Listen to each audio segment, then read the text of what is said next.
For centuries, the Zorthians had roamed the vast expanse of the galaxy, effortlessly gliding from one star system to the next. Their empire spanned across hundreds of worlds, from barren moons to thriving planets, all of them subjected to their advanced technology and superior intellect. They had encountered many species, some peaceful, some hostile, but none had ever been a real challenge. Their ships, equipped with the latest in artificial intelligence and weaponry, could wipe out any opposition in mere moments. Their scientists had unlocked the deepest secrets of the universe, bending the laws of physics to their will. For the Zorthians, there was no doubt. They were the pinnacle of evolution, the masters of the stars. And so, when they first detected Earth, they thought little of it. The planet, barely visible on their scanners, seemed insignificant. It was a small blue dot in an obscure corner of the Milky Way, orbiting a sun that was nothing more than a speck among the countless others in the galaxy. The signals they intercepted were weak, crude, primitive even. They resembled the sort of radio waves or electromagnetic pulses that would emanate from a technologically underdeveloped species. The transmissions were chaotic, erratic bursts of static with no discernible pattern. It seemed unlikely that anything intelligent could come from a world so unsophisticated. At first, the Zorthians didn't even bother to investigate further. They had more important matters at hand, after all: planets with resources to harvest, systems to explore, alien species to subjugate. Earth was far down on the list of priorities. But as the days turned into weeks, the signals continued to flow, and something about them nagged at the minds of the Zorthian analysts. There was a strange persistence to them, a pattern that hinted at a species trying desperately to communicate, to reach out into the stars. Eventually, this curiosity became impossible to ignore. The Zorthian leadership, ever so patient and calculating, decided to divert a ship from their exploration fleet to investigate. The mission was simple: observe the planet from orbit, gather data, and determine if Earth's inhabitants posed any threat to the Zorthian Empire. They would be quick, efficient, and then move on. The first ship that arrived in Earth's orbit was a marvel of Zorthian engineering, sleek and nearly invisible to human radar. It hovered silently above the planet for days, scanning every inch of the surface, measuring electromagnetic signals and analyzing the chemical composition of the atmosphere. The data poured in, confirming what the analyst had already suspected. Earth was teeming with life, more life than any other planet they had encountered. A vast, chaotic web of species existed across the planet's continents, from the smallest insects to the largest mammals. But even more intriguing was the fact that Earth's inhabitants had created a global network of communication. The Zorthians had expected primitive radio waves, not the sophisticated systems humans had devised. They had created satellites, harnessed the power of the atom, and broadcast their voices across the entire planet. The Zorthians had seen this before on other worlds, but what caught their attention this time was the pattern of human behavior. There was something unique about the way these creatures reached out, something almost defiant. It was as though they were challenging the very limits of their own capabilities, trying to understand the universe beyond their small world. And that was when the decision was made. The Zorthians, ever confident in their superiority, believed that a quick and simple first contact would be enough. They would make their presence known, display their immense power, and demand that Earth's leaders submit to their will. After all, the humans had no idea what they were dealing with. Their planet may have been teeming with life, but the Zorthians had seen entire civilizations crumble with a flick of their wrist. Little did they know, humanity was about to surprise them in ways they could never have anticipated. The Zorthians' decision to make contact with Earth came swiftly. Their ship, a gleaming and almost ethereal vessel, descended silently from orbit and hovered above the surface, its sleek design a testament to their advanced technology. It shimmered in the atmosphere, reflecting the sunlight as it glided above a large metropolitan city. The city below, oblivious to the significance of the moment, buzzed with the usual chaotic energy. Cars honking in traffic, pedestrians rushing through crowded streets, and the hum of daily life continuing undisturbed. The Zorthians had not underestimated the humans. Well, not entirely. They were, of course, aware of the primitive nature of the species they were about to encounter. They had observed human behavior from a distance for weeks, cataloging their most significant achievements and failures. Yet despite their supposed superiority, the Zorthians couldn't shake the nagging feeling that there was more to Earth than the surface-level observations they had made. Still, they were confident that a display of their might would be enough to assert dominance. From within the ship's command center, the Zorthian leader, Zarul, surveyed the planet below. The human infrastructure was primitive by their standards, a chaotic collection of buildings and technology clinging to the surface like a messy, unfinished puzzle. But what struck Zarul most was the fact that Earth was still alive, still teeming with activity. The planet had the potential for something greater, something the Zorthians could harness. It was no longer just an insignificant rock orbiting a minor sun. It was a prize worth claiming. Zarul activated the communications system. A message, simple and clear, was sent to Earth's most prominent broadcast networks, designed to reach every human on the planet. The words were translated into every major language, spoken with a calm, resonating tone that carried an air of authority. "We are the Zorthians. We come in peace. Prepare yourselves for our arrival." The transmission was brief, but it left an unmistakable impression on those who received it. For the first time, the people of Earth were made aware that they were not alone. The message echoed through newsrooms, radio stations, and television channels, sparking a mixture of disbelief, fear, and excitement across the globe. Within hours, governments scrambled to respond. Military forces were put on high alert, and heads of state convened in emergency sessions to discuss the implications of this strange encounter. But the Zorthians, in their arrogance, assumed that the response would be one of awe, submission, and reverence. They had seen it happen countless times before. Civilizations, when faced with superior beings, would bow to their might. After all, what could these humans, with their primitive technologies and fractured societies, possibly do in the face of such overwhelming power? The Zorthians waited in silence as their ship remained stationary in the sky. Their instruments recorded the human reactions in real time: panic, confusion, fear, and curiosity. Yet something about the pattern of human behavior struck them as odd. There was no immediate surrender, no visible signs of capitulation. Instead, humans responded as they always did, with a mixture of defiance and uncertainty. In one corner of the world, in a city that was a bustling hub of commerce and culture, a woman stepped out onto the street, her gaze fixed upward toward the hovering Zorthian ship. She was unremarkable by most standards, a civilian, a product of the chaotic world around her. But there was something in the way she stood, something in the fire in her eyes, that made her different. She wasn't afraid. She wasn't bowing to the unknown. She was watching, waiting, studying. The Zorthians expected her to be a bystander, just another human caught up in the madness. But to their surprise, she spoke.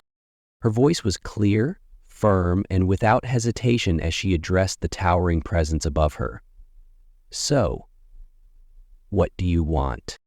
Her question cut through the air with a sharpness that resonated far beyond her small stature. It wasn't fear, it wasn't reverence, it was a challenge. And in that moment, the Zorthians realized that they had underestimated humanity.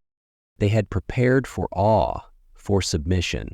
They had not prepared for the audacity of a species that would confront the unknown head-on, without fear or hesitation. They had no idea what to make of this human, this single individual who dared to speak directly to them, as if they were nothing more than another passing curiosity. And in that moment, Zarul felt something unfamiliar: doubt. The Zorthians, still reeling from the unexpected response of the human woman, quickly regrouped and sent their delegation to the heart of Earth's most influential city. They arrived not with weapons drawn or demands made, but with an air of calm confidence. Their plan was simple: make contact, assess the situation, and if necessary, assert their dominance.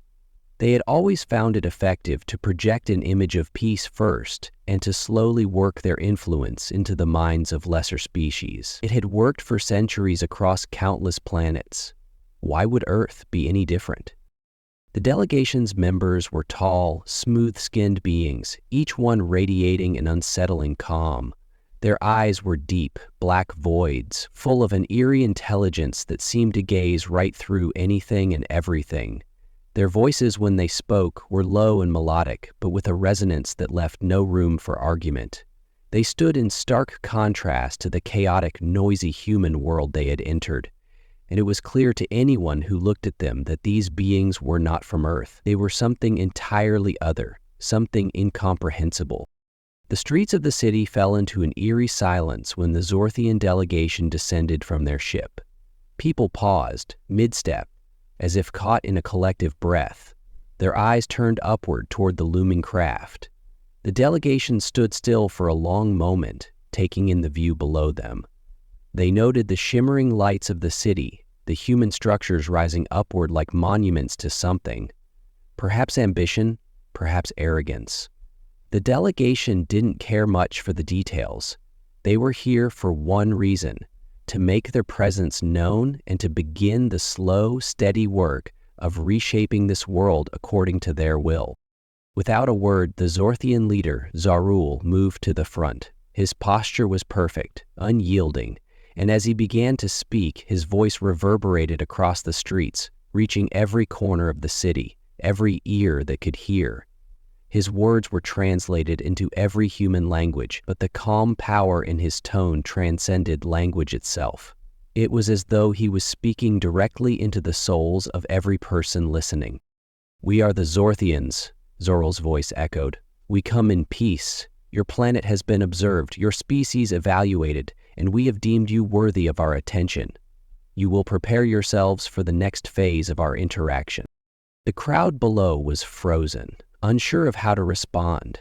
Fear, curiosity, and awe mixed in their expressions. But no one dared speak or move, at least not at first. The Zorthians were used to this. They had seen similar reactions on countless other planets. This moment of silence would soon give way to reverence, to admiration, and then they would begin their negotiations. It would be a simple matter of introducing their technology, showing the humans their place in the grand order of the universe, and gradually taking control. But there was a pause, and that pause stretched into something that the Zorthians hadn't prepared for. Someone in the crowd stepped forward. A man, perhaps in his late 40s, with short-cropped hair and a weathered face. His clothes were nothing special, just a faded jacket and worn-out jeans. Yet his eyes were full of a quiet intensity that caught Zarul's attention. This man didn't cower. He didn't bow. He merely stood tall, his gaze fixed on the alien leader. "You say you come in peace," the man called out. His voice wasn't loud, but it carried a firmness that rippled through the crowd. "But we know nothing about you. You haven't told us anything. Why should we believe that? How do we know you're not here to conquer us?" Zarul's black eyes blinked slowly. This, too, was unexpected. Humans, in the Zorthians' experience, were quick to submit, eager to surrender to beings of greater power. But here was one who questioned, who demanded answers, and not just one. The crowd behind him murmured, and a ripple of defiance spread through the gathering. A growing undercurrent of skepticism, no, of resistance, was building. "We do not ask for your belief," Zarul responded, his tone still calm, measured. "We are beyond such things. We offer you knowledge, power, and a place in a greater order. We ask only that you accept our presence and cooperate. Your planet will be integrated into our collective understanding. That is all." But the man didn't back down. His voice was steady as he addressed Zarul. "You think we'll just accept your offer because you say so? You think we'll bow to your superior technology and submit to whatever plans you have for us? Well, you're wrong. We don't know you, we don't know what you want, and we're not about to follow blindly." The Zorthians had never encountered a species that was so openly defiant, so quick to challenge their authority. This human wasn't afraid.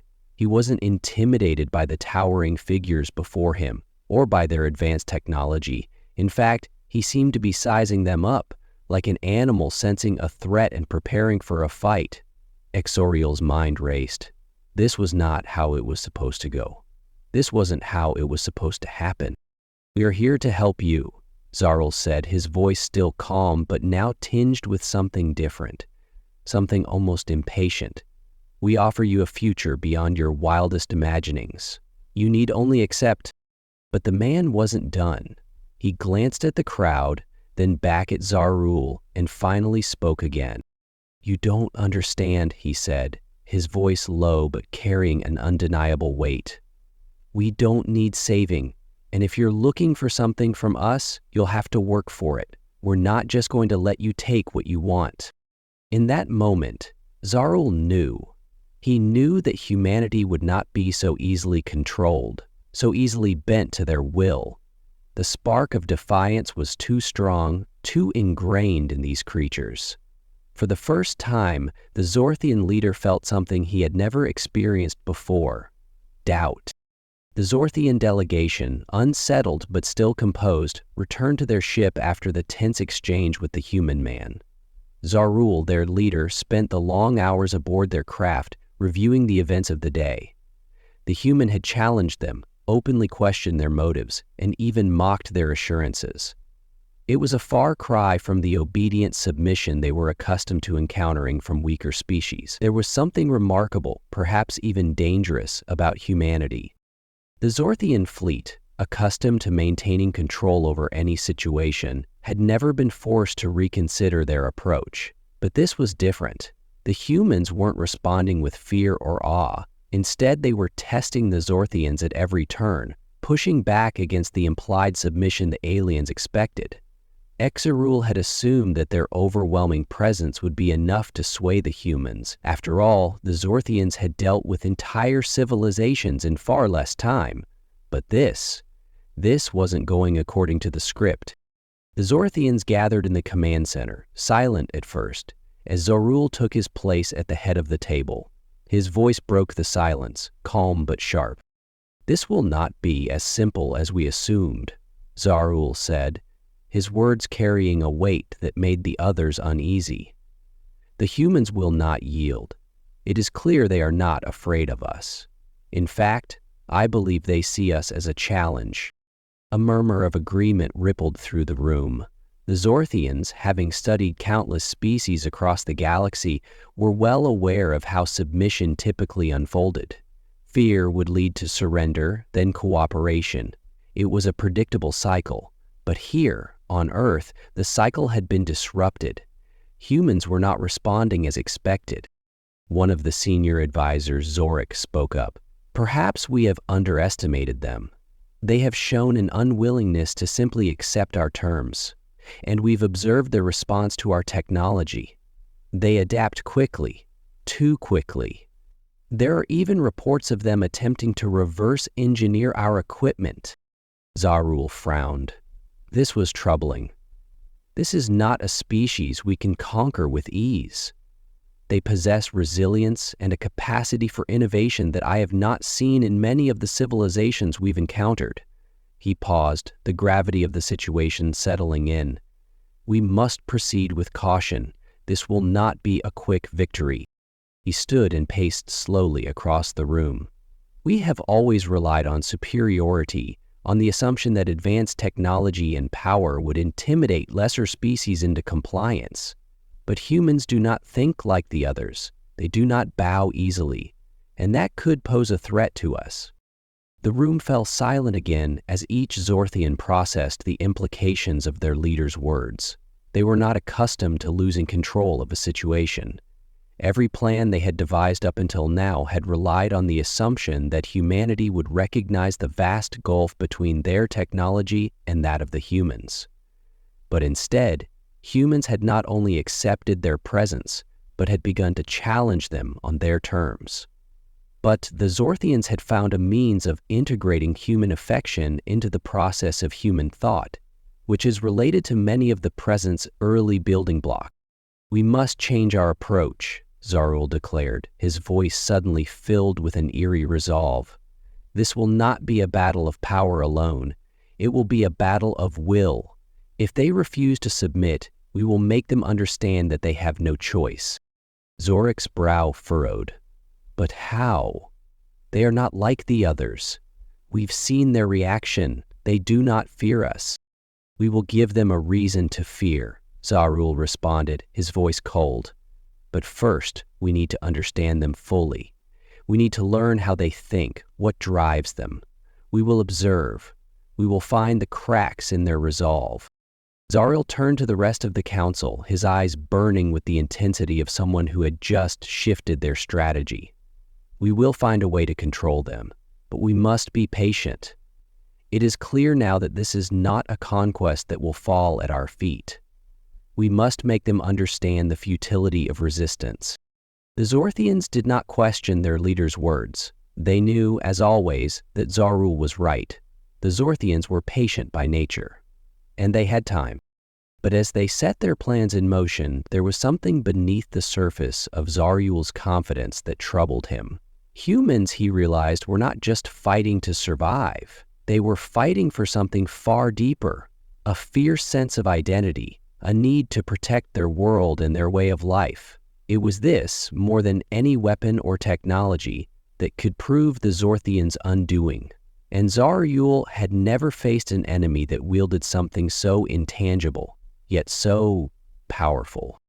As the Zorthian ships continued to hover above Earth, preparing for the next phase of their strategy, the human spirit, unpredictable, stubborn, and fiercely protective, began to reveal itself in ways that Zarul was not yet prepared for, and he knew deep down that this encounter would not be like any other in the Zorthian Empire's long history.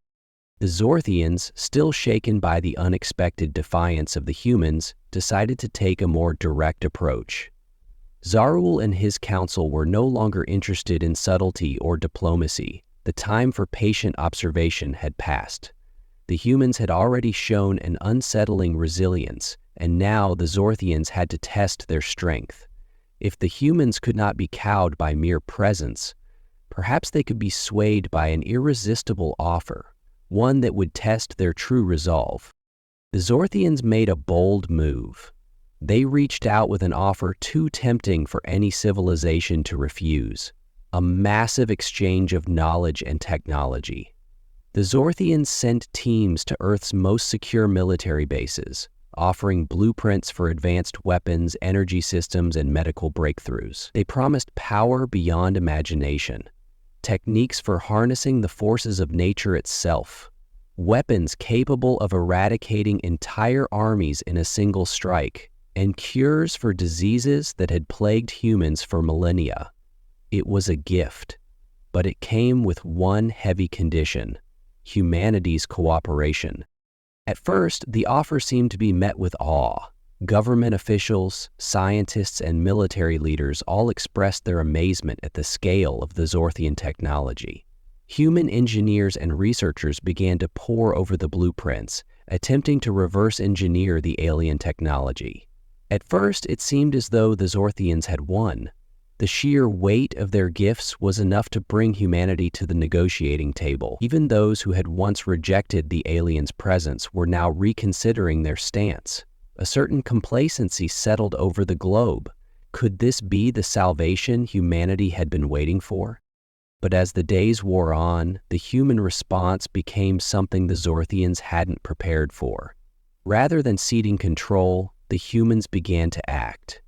They reversed the alien technologies with terrifying speed, often making improvements in ways that baffled the Zorthians.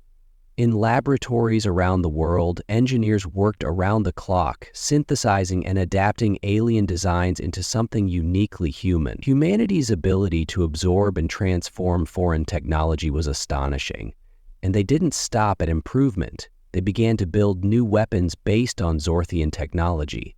And those weapons were designed not to integrate with their culture, but to defend against it. Military officials across the globe began to test the Zorthian degree weaponry. their success both exhilarating and troubling. Kinetic cannons, power shields, and even energy weapons based on Zorthian principles were deployed in simulations. The results were staggering.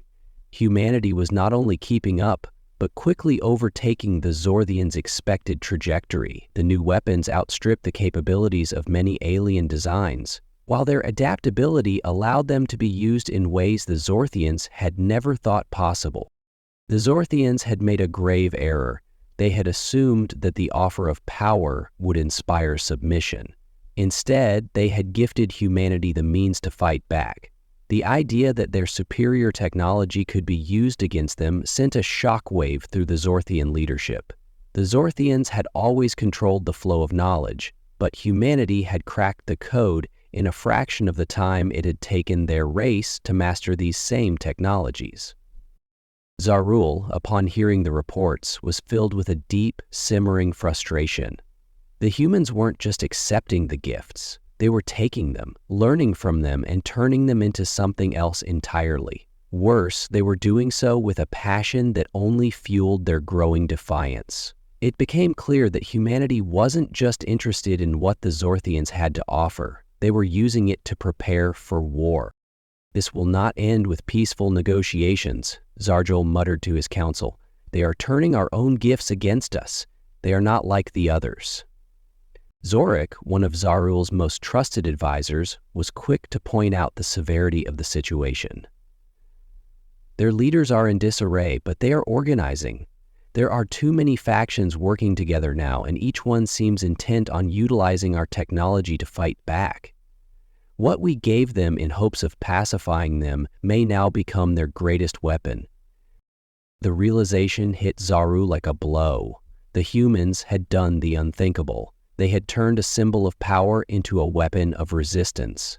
The Zorthians had underestimated humanity's ingenuity, but now the humans had an advantage they hadn't anticipated: unity.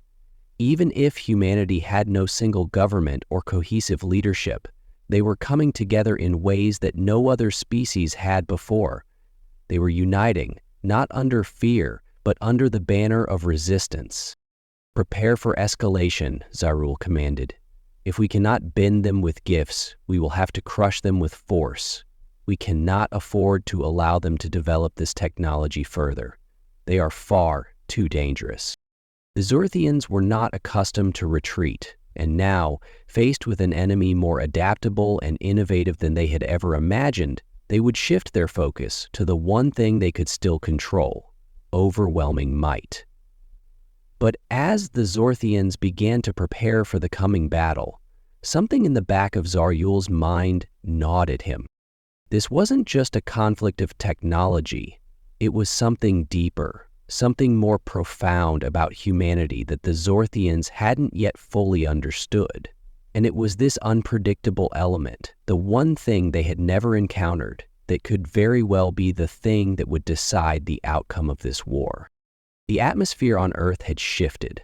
What had once been a world unsure of how to respond to the presence of the Zorthians had now transformed into a boiling cauldron of preparation, defiance, and resistance. The Zorthians, having underestimated humanity's capacity to adapt, were now faced with a foe that was no longer simply trying to survive their invasion. Humanity had found purpose in the Zorthian technology, and it was being used for one singular goal: to push back. Zarul watched from his command ship as Earth's military forces, now enhanced with the stolen alien technology, began to mobilize. Earth's governments had finally put aside their differences. The United Nations, long divided and fragmented, had managed to form a unified front, pooling resources, sharing intelligence, and coordinating military efforts in a way they had never done before. The Zorthians had expected division, conflict, chaos. And they had been right at first, but the sheer urgency of the situation had driven the human species to an unprecedented unity. It was not just the military that had responded. Across the globe, ordinary citizens had begun to organize in ways Zarul never could have anticipated. Grassroots movements, led by people who had once been on the fringes of society, now found themselves in positions of power. Hackers, engineers, and former soldiers all worked together, pooling their knowledge of the Zorthian technology and using it to create more efficient, more devastating weaponry. The black markets flourished with alien tech, fueling a growing underground network of resistance cells. Humanity, it seemed, had gone from passive acceptance to active rebellion. The Zorthian leadership, once so sure of their dominance, now faced an unforeseen crisis. The humans had turned the tables. Zar-Hul had once believed that their technological superiority would keep any species in line. But Earth had done something no other world had ever done before. They had adapted, evolved, and forged a united front in the face of annihilation. They had taken what the Zorthians had given them and used it to transform themselves from victims into fighters. As the Zorthians deployed their fleets for the final phase of their plan, Zar-Hul's thoughts grew dark. This was no longer just a conquest. This was a fight for survival. Earth's forces had taken to the skies, now equipped with Zorthian-built ships and weapons. The once innocent satellites the Zorthians had sent to observe Earth were now being used to track the movements of the Zorthian fleet, while military outposts on the ground had begun constructing defenses capable of withstanding the Zorthian bombardment. The first attack came without warning, a coordinated strike of human ships, their weapons adapted from Zorthian blueprints, launched from Earth's atmosphere. Zar-Hul had thought the first battle would be decisive. His ships were faster, their firepower overwhelming. But to his surprise, the human fleet, despite being unseasoned, fought with a ferocity that belied their numbers. Their tactics were unpredictable, often employing guerrilla-like strategies that made it difficult for the Zorthians to retaliate effectively. Human pilots, though inexperienced, flew with an intensity that seemed to fuel their success. They adapted faster than the Zorthians could have imagined.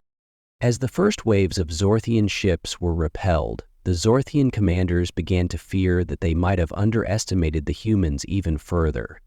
The battle on the ground mirrored what was happening in the skies. Human soldiers, armed with reverse-engineered weapons, took on Zorthian forces that had expected easy victory. The human resistance was relentless. They fought not out of desperation, but out of a deep, burning need to protect what was theirs. They fought as though their very existence depended on it, and perhaps to them, it did. Back aboard his flagship, Zar-Hul watched the carnage unfold with growing apprehension. The battle was far from over, and the Zorthians still outclassed the humans in terms of sheer firepower, but the human spirit, their ability to adapt, to fight with such unyielding passion, was beginning to wear on the Zorthian resolve. The humans were not just fighting for survival. They were fighting for their way of life, and it was this fierce, unquantifiable will to protect their home that the Zorthians couldn't predict. They had faced species that feared them, species that crumbled under their might, but never before had they faced one that fought back with such raw, unfiltered determination. Zar-Hul realized in that moment that the battle for Earth wasn't just a matter of technology or tactics. It was a battle of wills. And as the human resistance grew more organized, more aggressive, the Zorthians were beginning to understand something far more dangerous than any weapon they had ever crafted. They were facing an enemy that could not be intimidated, could not be subjugated. The humans were not like the other species they had encountered, and that realization filled Zar-Hul with something unfamiliar: fear. As the battle raged on, Zar-Hul made his decision. The time for subtlety had passed. The Zorthian Empire would need to escalate, to unleash everything they had. But even as he prepared for the worst, he could not shake the feeling that there was something about humanity, a tenacity, a stubbornness, that was beyond anything the Zorthians had ever faced. And for the first time in his long career, Zar-Hul questioned whether the Zorthians would emerge victorious at all.